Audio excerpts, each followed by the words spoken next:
Улаанмархан өвчтнөөр нэг хүн нас барж амиа алдсан хүний тоо 13 боллоо.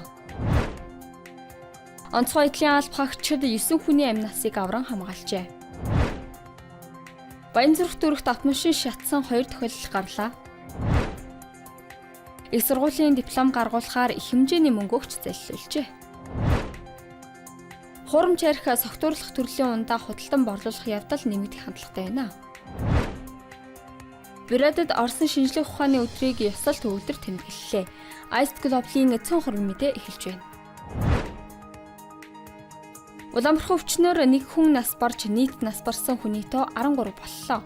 Сүүлийн 2 өдөр халдварын 17 тохиолдол шинээр бүртгэгдсэн байна. Өнөөдрийн байдлаар халдвар төвчин судлалын үндэсний төв болон аймгийн эмнэлэгт нийт 81 хүн хэвтэн эмчилүүлж байгаагаас нэг хүн нэн хүнд 11 хүн хүнд байна.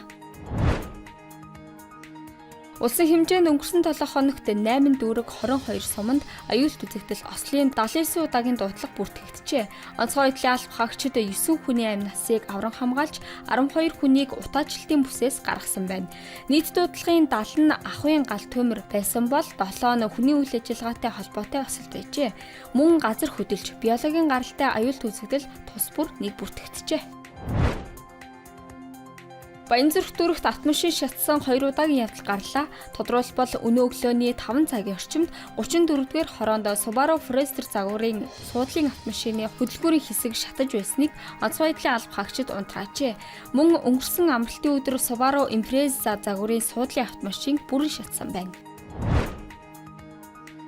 Дархуул аймгийн иргэн өөрийн танилд ихтэйд сургуулийн диплом гаргуулахаар 29.9 сая төгрөг өгч залилуулжээ.